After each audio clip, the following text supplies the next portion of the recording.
Before Magellan ever set foot on Philippine soil, before the Spanish ships appeared on the horizon, these islands already had a story. Thousands of years long, full of kingdoms, trade routes, and civilizations that most of the world has forgotten. This is the history of the Philippines before Magellan. From 3000 BCE to 1521 CE, a time when the islands were already thriving long before colonization began. The Philippines, more than 7,000 islands scattered across the Pacific, sits on the Pacific Ring of Fire, a place where the earth never sleeps. Volcanoes, earthquakes, and shifting seas have shaped not only the land, but the people who learned to live with its power. Only about 1,000 of these islands are inhabited, and even those were once isolated by geography. Mountains, forests, and ocean channels dividing early communities into hundreds of independent settlements. But before humans walked these islands, other species did. Long before recorded history, ancient human relatives lived here. Homo luzonensis, discovered in the caves of Callao dating back over 60,000 years. Even earlier, Homo erectus may have crossed ancient land bridges, surviving here almost 700,000 years ago. By around 3000 BCE, the ancestors of today's Filipinos, the Austronesians, had arrived. They came from Taiwan and the Asian mainland, sailing across open seas using advanced canoes and a mastery of navigation that was centuries ahead of its time. These Austronesian settlers brought with them language, rice cultivation, and a deep respect for nature. They spoke early forms of what would become Tagalog, Cebuano, and countless other Philippine languages, all connected to one vast family stretching from Madagascar to Polynesia. Early life in the Philippines revolved around rivers and coastal plains. Communities grew small but strong, led by kinship, family, and trade. They didn't build massive empires like their Asian neighbors. Instead, they built barangays, small, self-sufficient villages ruled by local leaders known as datus.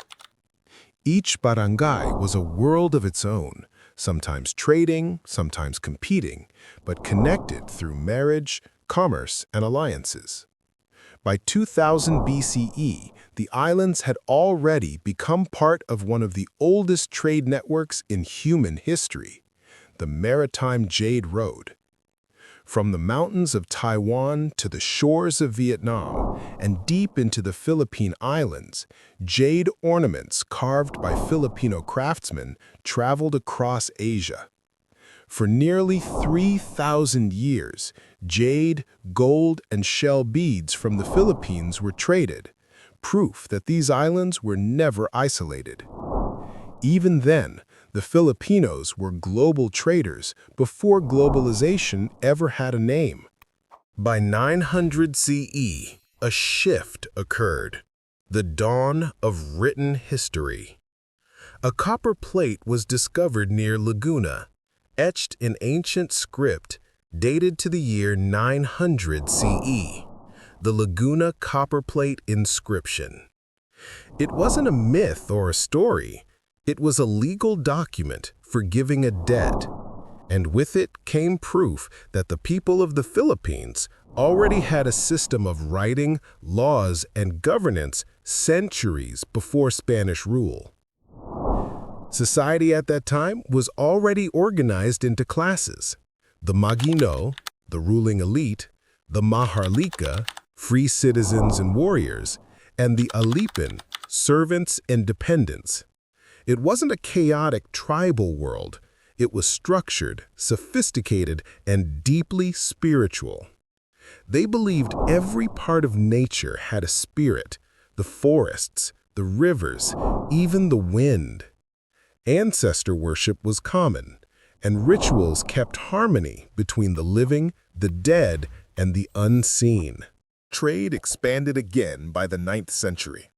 Artifacts and records from China, India and Indonesia tell us that early Filipino societies traded gold, pearls, spices, and beeswax in exchange for silk, ceramics, and iron. Chinese dynasties wrote of rich lands they called Yi and Butuan, prosperous kingdoms that sent diplomatic missions to China long before any European arrival. The kingdom of Butuan in Mindanao became famous for its gold. Chinese emperors wrote about Butuan's gold boats and its skilled craftsmen.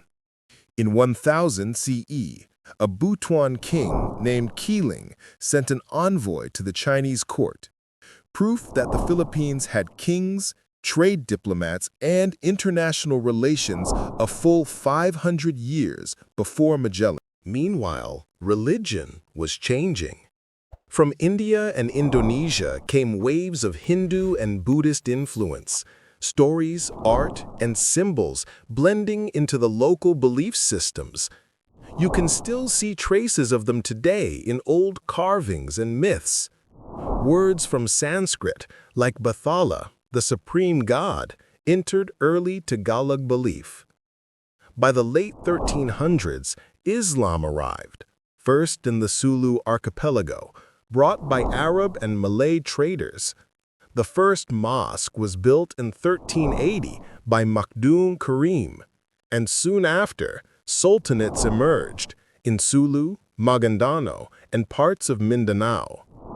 Islam spread through trade and intermarriage, forming political states that rivaled those in Indonesia and Malaysia.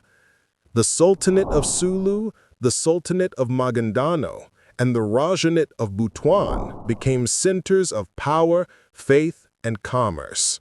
By 1400 CE, the Philippines was a crossroads of Asia. Chinese merchants traded porcelain. Arab sailors brought spices. Malay kingdoms spread culture and governance. And local leaders, the Datus, Rajas, and Sultans, built networks that tied the islands to the world. In Luzon, the kingdom of Tondo and Maynila grew powerful, controlling trade in Manila Bay. To the south, Sulu and Maguindanao flourished as Islamic states. Across the Visayas, seafaring communities dominated the seas. Warriors, traders, and navigators feared and respected across Southeast Asia.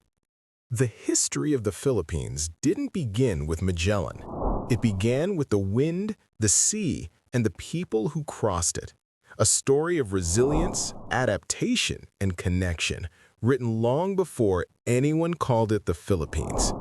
If you enjoyed this journey through history, make sure to like, subscribe, and share this video with someone who still believes the Philippines began with colonization. Because this is where the story truly began.